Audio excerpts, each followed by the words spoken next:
মালিক জিজ্ঞাসা করে প্রতিদিন, বান্দা কি কারণে আমাকে ছেড়ে দিলা? হ্যাঁ, রাত 12টা বাজে তুমি ঘুমায় গেলা, মা ঘুমায় গেল, বাপ ঘুমায় গেল, বিবিও ঘুমায় গেছে, পাড়া পড়শি ঘুমায় গেছে। আল্লাহ বলেন, আমি তো ঘুমাই নাই বান্দা, আমিও তো ঘুমাই নাই। সারাদিনে আমিও তো জগৎটা পরিচালনা করছি, তবুও তো আমার কোনো ক্লান্তি নাই, আমি তো ঘুমাই নাই। কেন ঘুমাই নাই জানো বান্দা?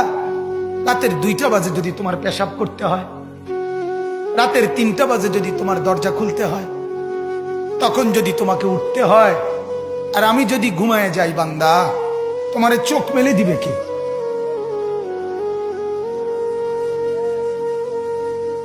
এই বাপ, চোখ মেলে দিবে কে?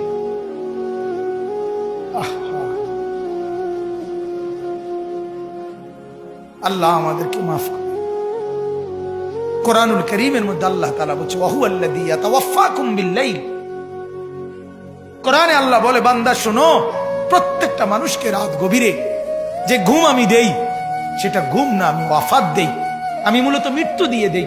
আবার আমি দয়া করে একটা নির্দিষ্ট সময় পরে চূড়ান্ত মৃত্যু দেব বলে আমি আবার সেই হায়াত সকালবেলা যখন জাগতে শুরু হয় তখন আমি ফিরাই দেয় আল্লাহ। এমনও মানুষ আছে পৃথিবীতে, রাত্রিবেলা ঘুমাইছিল ভালো মানুষ, সকালবেলা আর জাগে নাই।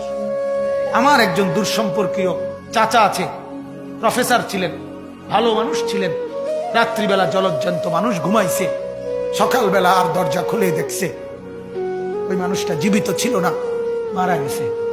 হতে পারে না? হতে পারে কিনা বলেন না? তাইলে বছরের পর বছর, মাসের পর মাস, এই বাপ, বাহিরের কারো চিন্তা করে বাদ দেন। আপনারা যারা বসছেন, আপনাকে বলছি, আপনি কষ্ট করে বসছেন, রাতের 12টা বাজে, রাতের 12টা বাজে, এত কষ্ট করে বসছেন, বিনিময়ে একটু ভাবেন, একটু ভাবেন, অনুরোধ আমার, একটু ভাবেন। আজ মাঝে মাঝে মন চায় আল্লাহর বান্দা মুসলমানদেরকে বুকে জড়ায় ধরে কাঁদি যে বাপ, কেন এত ভুল করছেন? আল্লাহকে কেন এত নারাজ করছেন? যার বিবি বেপর্দা, আপনি আল্লাহকে কত পরিমাণ নারাজ করাচ্ছেন। যার স্ত্রী, যার মেয়ে বেপর্দা, আপনি আল্লাহকে কি পরিমাণ নারাজ করছেন বলেন? এক কুকুর মরলে, লাশ ফেলে রাখলে যেই দুর্গন্ধ ছড়ায়, সেই দুর্গন্ধে অল্প কিছু মানুষের কষ্ট হয় কিছুক্ষণ, কিন্তু এক নারী বেপর্দা হাঁটলে যে যুবকগুলোর চরিত্র নষ্ট হয়, সেই নারী এক মরা লাশওয়ালা কুত্তার চাইতেও বেশি দুর্গন্ধ ছড়ায়। কুকুরের দুর্গন্ধ এত বেশি ছড়ায় না, বেপর্দা নারীর দুর্গন্ধ যে পরিমাণ ছড়ায়। সে তো শত শত যুবক তার চরিত্র শেষ করে দিছে। এই সিনেমার নায়িকা নর্তকীরা উলঙ্গ আর ছবি আর বিবস্ত্র ছবি আর নাচ গানের এই ফুর্তি দেখিয়ে এরা হাজারো যুবকের চরিত্র গঠন করে না নষ্ট করে? কথা বলেন না কেন? এজন্য আমার শায়েখ আল্লামা মুফতি মুশতাকুর নবী সাহেব বলে, হাজারো মানুষের জীবন নষ্ট করে যে, এজন্য তার জীবনে কখনো সুখ ধরা দেয় না।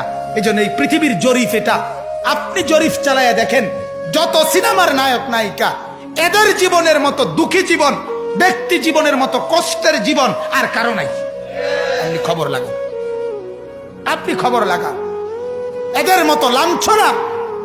কারণ হাজারো যুবককে নষ্ট করছে এই হাসি দিয়া, অথচ এই হাসি তার মূলত আসল হাসি না। এই হাসি যদি ল্যাবে অথবা ডায়াগনস্টিক সেন্টারে পরীক্ষা করায়, প্রত্যেকটা হাসির মধ্যে ফরমালিন পাওয়া যাবে। কি পাওয়া যাবে? ফরমালিন, ফরমালিন, ফরমালিন পাওয়া যাবে। এগুলা হাসি না, এগুলা ধোকা। ঠিক কিনা বলেন না? এগুলা ধোকা। আল্লাহ আমাদেরকে বুঝার তৌফিক দান করুক।